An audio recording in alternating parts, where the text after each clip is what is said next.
नमस्कार दोस्तों। और हमारी ज्योग्राफी की सीरीज चल रही थी, इसी में हमारा अगला ये जो लेक्चर है वो पृथ्वी के बारे में है। जो भी इम्पोर्टेंट फैक्ट हैं जो अभी तक आए हुए एग्जामों में पूछे गए हैं या पूछने जाने की संभावना है, उन सबको हम एक साथ जो है इसी में कवर कर ले रहे हैं, है ना। और इससे पहले हम ब्रह्मांड और सन के बारे में पूरी जानकारी ले चुके हैं। तो आइए स्टार्ट करते हैं, है ना। पृथ्वी तो पृथ्वी क्या है, ये अगर देखें क्रम के अनुसार तो सूर्य से तीसरे क्रम का ग्रह है ना। बुध, शुक्र और पृथ्वी। और आकार की दृष्टि से देखें तो ये 5वें नंबर का है। और अगला अगर देखें और ये किसके बीच में है पूछा जाए तो ये जो है ना, पृथ्वी जो है शुक्र और मंगल के बीच में स्थित है। ठीक, अगला है कि पृथ्वी जो है इसका घूर्णन कैसे करती है। तो अगर हम देखें पृथ्वी अपने अक्ष पर पश्चिम से पूरब की ओर, है ना, घूर्णन करती है। और अगर इसका झुकाव देखें तो कितना है, पृथ्वी अपने अक्ष पर, है ना, 23.5 डिग्री झुकी हुई है। इसी के कारण जो है मौसम में परिवर्तन होता रहता है। और अब आते हैं कि घूर्णन गति क्या होती है। तो पृथ्वी सदैव अपने अक्ष पर पूरब पश्चिम से पूर्व लट्टू के समान घूमती रहती है, जिसे पृथ्वी घूर्णन या परिभ्रमण कहते हैं। पृथ्वी के, है ना, इसी के कारण पृथ्वी दिन रात होते हैं, है ना। पृथ्वी पे जो घूर्णन के कारण पृथ्वी अब पश्चिम से पूरब की तरफ घूमती है, तो इसी के कारण दिन रात होते हैं। इसी को क्या घूर्णन कहते हैं। और इसका जो समय होता है एक चक्कर का अपने अक्ष पे, तो वो होता है 24 घंटे लगभग। अब आते हैं कि परिक्रमण क्या होता है ना।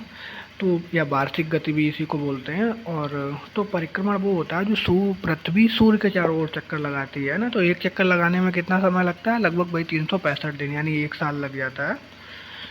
और अगला पॉइंट है कि पृथ्वी पर दिन और रात की स्थिति मतलब बराबर कब होती है। तो देखते हैं कि जब सूर्य का कहीं ना कहीं विषुवत रेखा पर जब लंबवत चमकता है या विषुवत रेखा पर होता है, तो पृथ्वी पर दिन और रात की जो स्थिति होती है वो बराबर होती है। तो ऐसी स्थिति बनती है 23 सितंबर और 11 मार्च को। अगला पॉइंट है हमारा, पृथ्वी पर सबसे लंबा दिन की बात की जाए तो उत्तरी गोलार्ध में सबसे लंबा दिन जो होता है वो होता है 21 जून, है ना। और 21 जून, क्योंकि कर्क रेखा पे सूरज सीधा चमकता है, तो एक उत्तरी गोलार्ध में सबसे लंबा दिन होता है। और जब यहाँ सबसे लंबा दिन होगा तो दक्षिण में अगर जाएंगे, है ना, दक्षिण में जहाँ पे कर मकर रेखा पे उस टाइम पे सबसे छोटा दिन होगा, है ना। तो पृथ्वी पर सबसे छोटे दिन की बात करें जो कि 22 दिसंबर को उत्तरी गोलार्ध में होता है, क्योंकि 22 दिसंबर को सूरज मकर रेखा पे लंबवत चमकता है, जिसके कारण उत्तरी गोलार्ध में दिन की अवधि छोटी होती है और रातें काफ़ी लंबी होती हैं। ठीक है। और पृथ्वी का जल का भाग कितना है वो तो पता ही होगा, 71%। स्थलीय भाग कितना है, 29%।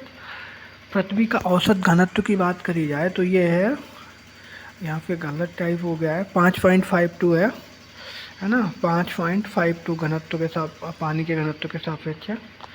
और पृथ्वी की सूर्य से औसत दूरी की बात करें तो 15 करोड़ किलोमीटर है पृथ्वी, है ना। और औसत दूरी 15 करोड़ किलोमीटर है। अगर न्यूनतम दूरी की बात करी जाए तो ये है 14.70 किलोमीटर। और अधिकतम दूरी की बात करी जाए तो ये है 15.21 करोड़ किलोमीटर।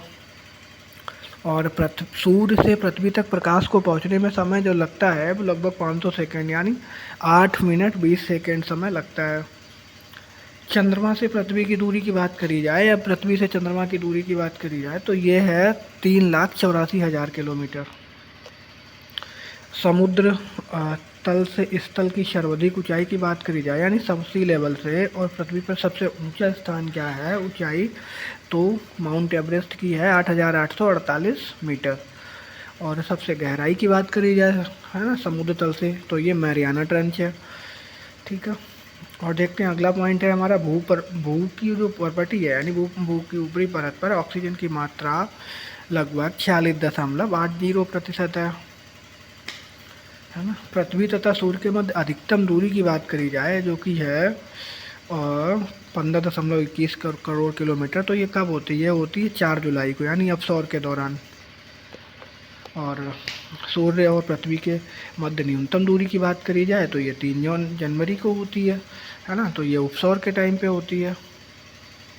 अब पृथ्वी की संरचना देख लेते हैं। तो पृथ्वी की आंतरिक जो संरचना है ना, सियाल, सीमा और नीफे से बनी हुई है ना। सियाल की बात करी जाए तो सिलिका और एल्युमिनियम है, यहाँ सिलिका और मैग्नीशियम है, और इधर निकेल और आयरन से बनी हुई है।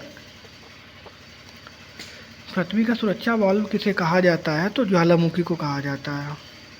अब देखते हैं चंद्र ग्रहण कब होता है, तो जब सूर्य और चंद्रमा के बीच भी आ जाती है तो चंद्र ग्रहण होता है ना। ऐसे सूर्य ग्रहण कब होता है, तो जब सूर्य व पृथ्वी के बीच में चंद्रमा आ जाता है तो इस टाइम को सूर्य ग्रहण होता है। पृथ्वी की आयु हम कैसे निर्धारण करते हैं, तो ये एक विधि होती है जिसको हम यूरेनियम काल कहते हैं। यूरेनियम काल विधि के द्वारा हम पृथ्वी की आयु ज्ञात करते हैं, है ना। पृथ्वी पर जल की अधिकता होने के कारण नीला दिखाई देती है, इसीलिए इसे क्या कहते हैं, नीला ग्रह कहते हैं। पृथ्वी से दूरी के अनुसार निकटतम ग्रह की बात करी जाए तो पृथ्वी से सबसे निकट ग्रह जो है वो है शुक्र, है ना। इसके बाद है मंगल और इसके बाद है बुध। पृथ्वी पर जीवन है, मतलब इस पर पाई जाने वाली परिस्थिति के कारण है। परिस्थिति के कारण पृथ्वी को जो है ना, पृथ्वी ग्रह को हम ग्रीन प्लैनेट की संज्ञा दी जाती है।